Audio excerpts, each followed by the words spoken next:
గోవిందాయ నమః. అందరికీ జయ శ్రీరామ్. కృష్ణం వందే జగద్గురుం. భగవద్గీత 2వ అధ్యాయము 35వ శ్లోకం. భయాద్రణాదు పరతం మంస్యంతే త్వాం మహారథాః ఏషాం చత్వం బహుమతో భూత్వా యాస్యసి లాఘవం. ఈ మహారథుల దృష్టిలో ఇప్పుడు నీవు మిక్కిలి మాన్యుడవు, యుద్ధ విముఖుడవైనచో వీరి దృష్టిలో నీవు ఎంతో చులకనవయ్యదవు. అంతేగాక నీవు పిరికివాడవై యుద్ధము నుండి పారిపోయినట్లు వీరు భావింతురు. ఒక్కోసారి మనం అనాలోచితంగా తీసుకునే నిర్ణయం ఏదైతే ఉంటుందో ఆ నిర్ణయము మనకి సరైనదే అనిపించినా సరే దానివలన మనకి కష్ట నష్టాలు ఉంటాయి. మన ప్రభావం ఉన్న ఇంకొందరు కూడా కష్ట నష్టాలు ఉంటాయి. ఇవన్నీ కూడా ఆలోచించకుండా తొందరపడి నిర్ణయాలు తీసుకోకూడదు అని కృష్ణ పరమాత్మ ఈ శ్లోకంలో అర్జునుడిని నిమిత్తంగా చేసుకొని మనందరికీ కూడా చెప్తున్నారన్నమాట. జాగ్రత్తగా విని గ్రహించే ప్రయత్నం చేయాలి. భగవద్గీతలో ప్రతి శ్లోకము కూడా అమూల్యం. ప్రతి శ్లోకం నుండి జీవితానికి కావలసినన్ని పాఠాలు నేర్చుకోవచ్చు. జీవితాన్ని ప్రతి శ్లోకము నుండి కూడా మన కోణములో చూసుకొని సరిదిద్దుకునే ప్రయత్నం చేసుకోవచ్చు. ఒక్కోసారి మనము అనాలోచితంగా ఏవో నిర్ణయాలు చేసేసుకుంటాం. ఆ టైంకి అది కరెక్టే అనిపిస్తుంది అన్నమాట. కానీ అది మనకి కష్ట నష్టాలు కలగజేస్తుంది. ఆ విషయం ఎవరైనా చెప్పినా కూడా మనం విని యాక్సెప్ట్ చేసే పరిస్థితిలో ఉంటాం. మనల్ని నమ్మి మనల్ని చూసి నేర్చుకుంటున్న వాళ్ళు ఎవరైతే ఉంటారో వాళ్ళకు కూడా ఇబ్బందిని కలిగిస్తుంది. అలాగే మనము ఎవరిని గౌరవించి పూజిస్తాము ఆ పెద్దలకు కూడా ఈ పరిస్థితి ఇబ్బందిని కలిగిస్తుంది. అంటే వాళ్ళకు కూడా అది పరువు తక్కువగా మర్యాదాభంగంగా అనిపిస్తుంది అనమాట.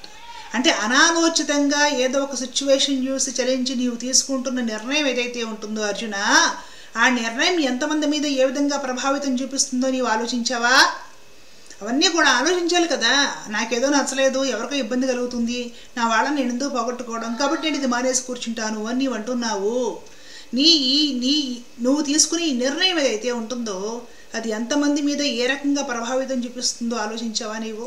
నిన్ను చూసి నేర్చుకునే నీ పిల్లలు, నీ శిష్యులు ఎవరైనా కూడా ఇదిగో అర్జునుడు ఇలా చేశాడు, ఒక యుద్ధం ముందుంటే నేను చేయను, అస్త్ర సన్యాసం చేసేసి ప్రశాంతంగా ఏ అడవులకు పోయి కందమూలాలు తినేసి కృష్ణ రామ గోవింద అనుకుంటూ హాయిగా అక్కడ భిక్షా సన్యాసిగా బ్రతుకుతాను అని అర్జునుడు అలా వెళ్ళిపోయాడు. కాబట్టి మనం కూడా అంటే ఇక అర్జునుడి శిష్యుడు, ఆ పరంపరలో వచ్చేవాళ్ళు అర్జునుడి పిల్లలు ఎవరైతే తర్వాత తరాలు వాళ్ళు క్షత్రియులు, వాళ్ళు ఇదే పని చేస్తారయ్యా. ఎదురుగా ఒక ధర్మ యుద్ధం జరుగుతూ ఉంటే నేను ఇవి ఏమి చేయనయ్యా, నాకు యుద్ధం వద్దు ఏమొద్దు అని శాంతి పన్నాలు పలుకుతూ అస్త్రాలు అక్కడ వదిలేసి నేర్చుకున్న విద్యను ఆ వేళకు ఉపయోగపరచకుండా నీలాగా అడవులు పట్టి పెడతామంటారు వాళ్ళు కూడా. ఆ విధంగా నీవు చేస్తున్న ఈ ప్రయత్నము అనాలోచితమైన నువ్వు తీసుకునే నిర్ణయం ఏదైతే ఉంటుందో తర్వాత తరాలను కూడా చెడగొట్టేస్తుంది.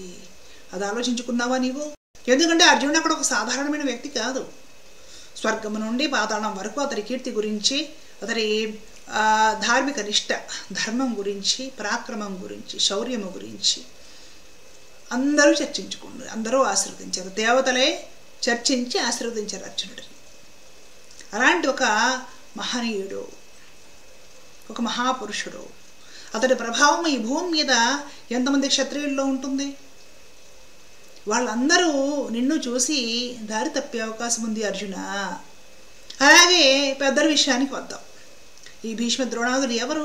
భీష్ముల వారు మీ వంశంలో పెద్ద, మీ తాతగారు ద్రోణాచార్యుల వారు, కృపాచార్యుల వారు నీకు గురువులు. ఇతరాతర పెద్దలు ఎవరైతే కనపడుతున్నారో నీ వైపున అవతల పక్షం వైపున కూడా వాళ్ళందరూ కూడా ఆ పెద్దలందరూ నీకు పూజ్యులు. ఏదో రకంగా వాళ్ళ దగ్గర నీవు పాఠాలు నేర్చుకున్న వాడివి. వాళ్ళందరూ నిన్ను ఆశీర్వదించారు. రేపు వాళ్ళకు కూడా పరువు పోతుంది.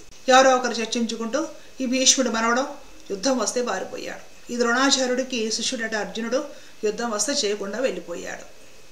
ఆ విధంగా నీవు అనాలోచితంగా తీసుకునే నిర్ణయం ఏదైతే ఉంటుందో అది ఇటువైపు నీ తర్వాత తరానికి, అటువైపున నీ వెనక ఉన్న నీ పెద్దలకి మొత్తానికి అపకీర్తిని తీసుకొస్తుంది. గుర్తుపెట్టుకో.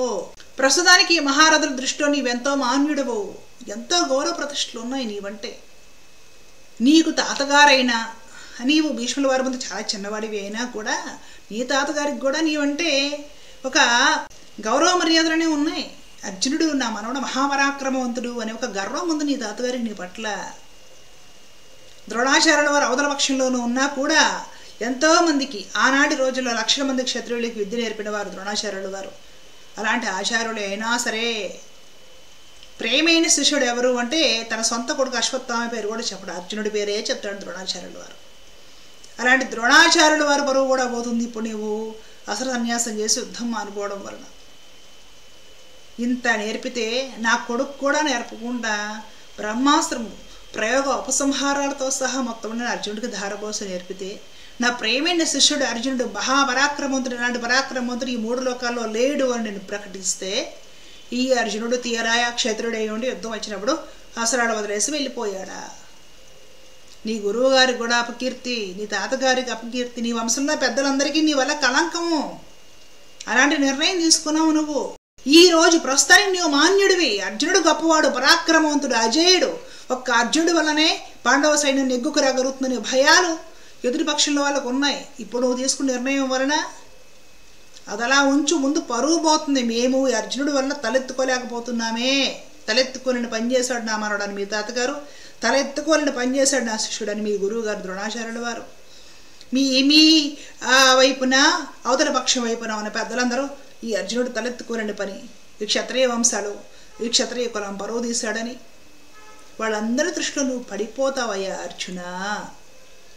నీవు తీసుకున్న అనాలోచితమైన నిర్ణయము ఎంతమందిపై ప్రభావం చూపిస్తుందో, ఎంత ప్రమాదకరమో ఆలోచించు అని కృష్ణ పరమాత్మ అర్జునుడు తెలుసో తెలియకో ఆ వేళకి ఎమోషన్ అయ్యి తన వాళ్ళందరూ పోతారేమో యుద్ధంలో అని ఒక ఎమోషన్ ఫీల్ అయ్యి తాను పాపము బాధపడుతూ కూర్చుంటే నీ బాధ ఈ సమయంలో సరైనది కాదు, దీనివలన ఇన్ని రకాల ఇబ్బందులు ఉన్నాయని ప్రతి ఇబ్బందిని ప్రతి కోణం నుండి కూడా పరమాత్మ అర్జునుడి ముందు ఆవిష్కరించి అర్జునుడికి సర్ది చెప్పి తన ధర్మాన్ని తనకు గుర్తు చేసే ప్రయత్నం చేస్తున్నారు అనమాట. ఈ యుద్ధంలో నువ్వు పిరికివాడిపై పారిపోయావని చెప్పుకుంటారు అందరూ.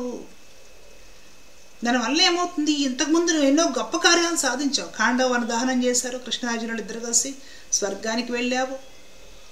అక్కడ ఇంద్రుడు నాతో సమానమైన వాడు అర్జునుడు అనేసి తన సింహాసనంలో నిన్ను కూర్చోబెట్టుకున్నాడు.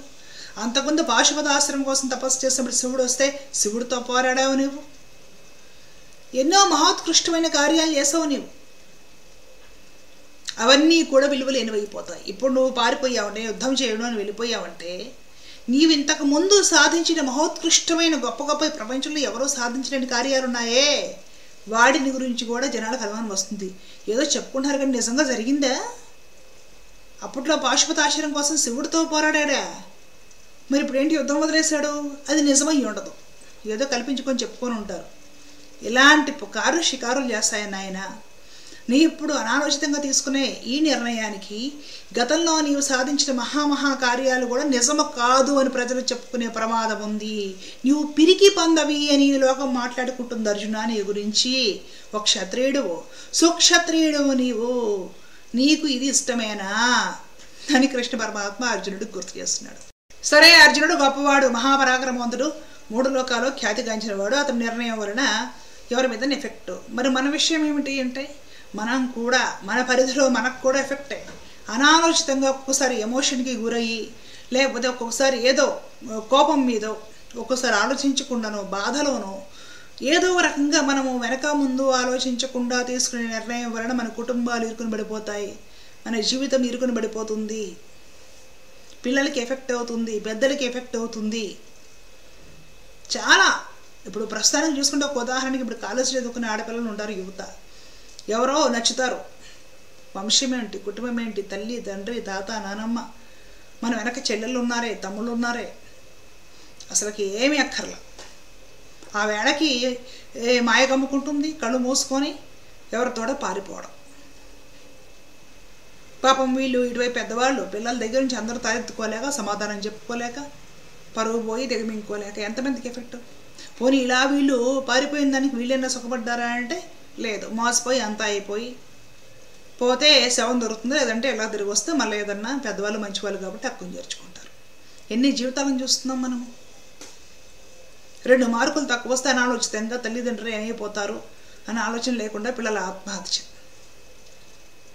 ఏదో భర్త అరిస్తేనో లేదంటే ఇంకేదో జరిగితే ఒక మనస్తాపం చెంది ఇల్లాలి ఆత్మహత్య.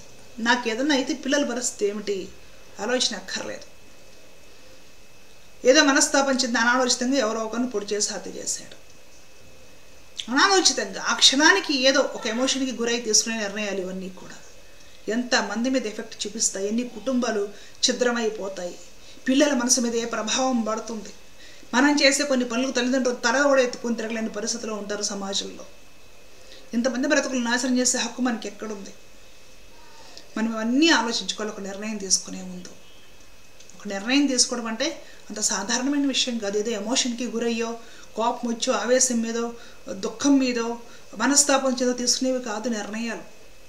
మంచి మానసిక సంతులనతోటి నిర్ణయాలు తీసుకోవాలి. తీసుకోలేనప్పుడు మన పెద్దలో, స్నేహితులో, శ్రేయోభిలాషలో ఉంటే వాడితో కలిసి కూర్చొని నా బాధ ఇది అనేసి కనీసం చెప్పుకోగలగాలి.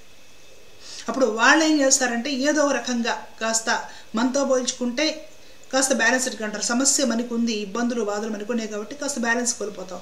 అవతల వాళ్ళు మాత్రం బ్యాలెన్స్డ్గా విని మనకి ఏదైనా సరైన నిర్ణయము, సరైన సలహా ఇచ్చి మనల్ని ఏదో రకంగా సేవ్ చేయగలుగుతారు.